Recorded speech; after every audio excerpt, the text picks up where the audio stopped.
Bonjour à toutes et à tous et bienvenue dans un nouveau petit podcast TGV, pas dans le TGV mais toujours filmé avec l'iPhone, où on va tester le Samsung Galaxy Tab face à l'iPad. Donc comme vous pouvez déjà le constater, les deux tailles d'écran sont vraiment très différentes, ce qui fait que même si c'est une tablette et l'iPad aussi est une tablette, ça va peut-être pas servir aux mêmes usages ni aux mêmes personnes. Pour allumer la Samsung Galaxy Tab, c'est pareil, on a un petit bouton sur le côté, voilà, il suffit de presser dessus et ça s'allume, comparé à l'iPad qui va avoir son bouton au-dessus. Voilà. Donc là, vous pouvez voir la différence. L'écran, à première vue, a l'air de bonne facture, de qualité, de très bonne qualité, même comparé à l'iPad. Bon, en dessous, forcément, de l'iPhone 4 et de son écran Retina Display, ou du dernier Acer sous Android. Pour déverrouiller votre Samsung Galaxy Tab, il suffit de slider et vous arrivez à un écran d'accueil qui ne va pas vous dépayser si vous avez un téléphone Android et puis qui ne va pas non plus vous dépayser si vous avez un Windows Phone ou un iPhone. Là, vous pouvez naviguer à travers vos différents écrans, vous allez pouvoir configurer, vous allez pouvoir placer vos petits widgets, voilà. Appuyez sur un élément et maintenez-le et lorsqu'il vibre, vous pouvez le déplacer. Voilà. Ça ne marche pas sur tout. Voilà. Voilà ma recherche Google, etc. À partir de là, vous allez pouvoir avoir vos applications. On va par exemple lancer l'application des photos, galerie. Voilà, c'est peut-être pas la bonne. Voilà, pardon. Donc là, on est dans les applications. Qu'est-ce qu'on va pouvoir lancer? Hop, on va essayer de prendre une photo. Voilà. Donc là, je pourrais prendre. Vous voyez que les boutons ressemblent quand même pas mal à ceux de iOS, ce qui ne vous dépaysera pas. Voilà, on a pris notre photo, on va aller pouvoir la voir. À partir de là, une fois qu'on a pris la photo, on peut définir comme icône de contact, comme... hop. Et si je veux annuler, hop, je reviens. Voilà. Ce qui est très pratique, c'est qu'on peut partager sa photo sur plein de services, on peut rajouter Twitter, etc. C'est toujours très agréable. Voilà. On peut la supprimer, bien entendu. Ok. Donc voilà, c'est assez agréable. Au niveau des applications, vous retrouvez donc le market de Android qui n'est pas un market bridé, ce qui fait que vous retrouvez vraiment toutes les applications et puis ça vous les affichera dans une résolution un peu plus petite si c'est une application de téléphone. Donc c'est vraiment très sympa. Hop, on va prendre Twitter par exemple. On va l'installer. Oui, oui, oui, on valide. Là, vous voyez que téléchargement est en train de se faire. Ce système de slide qui est vraiment extrêmement pratique. Vous voyez que c'est en cours d'installation. L'installation est terminée. On peut aller lancer l'application Twitter. Voilà, aussi simple que ça. Le clavier ressemble beaucoup à celui de l'iPhone en plus grand, ce qui n'est pas désagréable. Ce qui fait que là, je vais...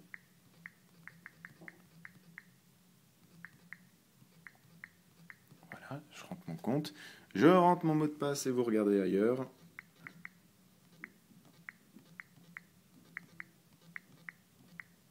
Ah mince.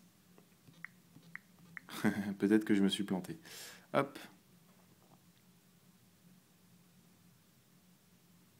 Marchera, marchera pas. Suspense.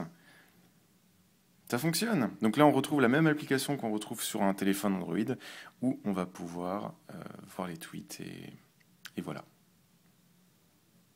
Donc vous voyez que c'est vraiment la même chose qu'un téléphone Android, mais en beaucoup plus grand.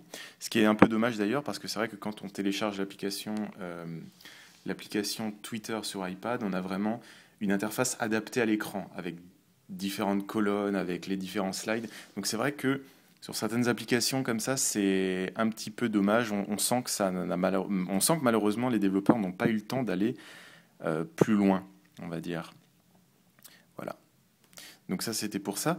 Petit test de l'Internet, parce que c'est vrai que quand on est sur l'iPad, pouvoir naviguer de manière hyper simple, de pouvoir zoomer en temps réel et vraiment d'avoir quelque chose d'extrêmement réactif, ça donne envie d'aller sur Internet avec sa tablette. Ce qui n'est malheureusement absolument pas le cas avec la tablette Samsung. Hop, on va par exemple tester. Comme je l'ai dit juste à l'instant, on a vraiment l'impression qu'ils ont voulu bien faire les choses, mais qu'ils n'ont pas eu le temps parce qu'il fallait absolument la sortir. Ce qui fait que, par exemple, je vais sur Google Actualité. Le chargement est très rapide, c'est assez agréable. Là, ce qui se passe, c'est que le Samsung Galaxy Tab est reconnu comme un téléphone, ce qui fait que ça vous affiche une version mobile.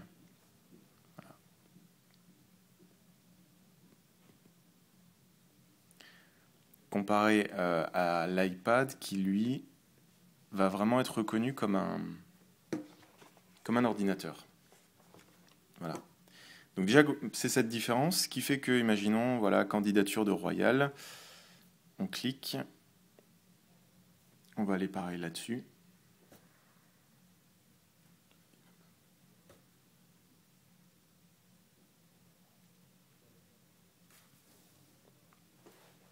Voilà, donc le chargement est à peu près égal, c'est pas... Voilà, ce qui fait que là, on va vraiment avoir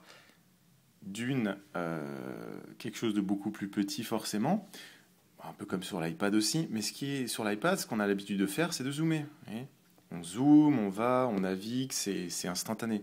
Alors que sur le Galaxy Tab, voilà, exemple concret.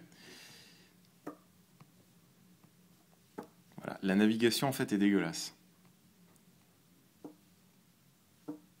Autant le zoom, ça... Il est revenu, pardon. J'ai appuyé sur la touche retour. Autant le zoom, ça va, mais la navigation est vraiment dégueulasse à partir du moment que le site n'est pas un site pour téléphone mobile en fait. Ce qui fait qu'on peut zoomer, c'est bon, mais alors, voilà, tout ce qui est slide, ce qui fait que la navigation est vraiment... on y va quand on doit vraiment y aller. On n'y va pas par plaisir ou on se dit je remplace mon ordi par mon iPad et je lis ce que je veux quand je veux. C'est lent. C'est lent, c'est pas optimisé, mais ça supporte le flash. Et la lenteur n'est pas due au flash. C'est-à-dire que si vous allez dans la configuration et que vous retirez le flash, ça va ramer pareil. Donc, en fait, globalement, une fois qu'on a testé l'ensemble des applications, de la manière dont gère l'ensemble du système, on se dit, voilà, comme l'application YouTube, grosse différence. Voilà, la grosse différence, c'est que là, vous avez la version mobile, là, vous avez une véritable application qui va vraiment être optimisée pour l'espace de l'écran. Donc en fait, la Samsung Galaxy Tab est vraiment un bon produit, mais on sent que les mecs, ils n'ont pas eu le temps d'aller jusqu'au bout de plein de choses. Et malheureusement, ça donne une impression de... C'est comme si le produit, il était encore en cours de développement et puis il était fini à 70-80%. Voilà. Tout ce qui reste à faire, c'est une optimisation logicielle. C'est vraiment faire en sorte que les applications essentielles optimisent l'espace de l'écran, la réactivité du navigateur web et surtout la batterie qui est aussi... La batterie est pourrie, quoi. Je suis désolé. La batterie, vous en avez. Si vous testez une application avec de la vidéo et de la 3D, vous en avez pour 2 heures. Voilà, à tout casser. 2 heures à tout casser. Et si vous, enfin, je peux pas vous dire si vous surfez parce que surfer c'est pas agréable. Si vous faites des applications, du mail, du Twitter, etc., ça va vous durer plus longtemps. Ça va peut-être vous durer 3 heures, 3-4 heures. Alors que l'iPad, vous pouvez. Des fois, on se rappelle même plus la dernière fois quand on l'a chargé.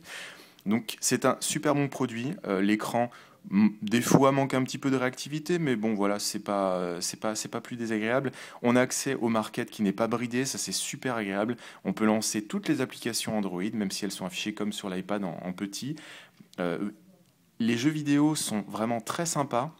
Je crois que c'est Nova que j'avais testé. Allô la Terre?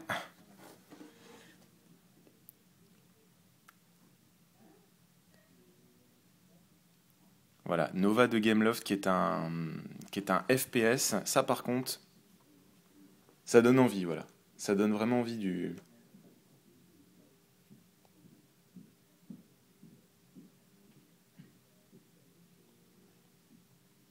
Je skip l'intro. Voilà, chargement rapide, adapté à la résolution de l'écran. On va faire une nouvelle partie.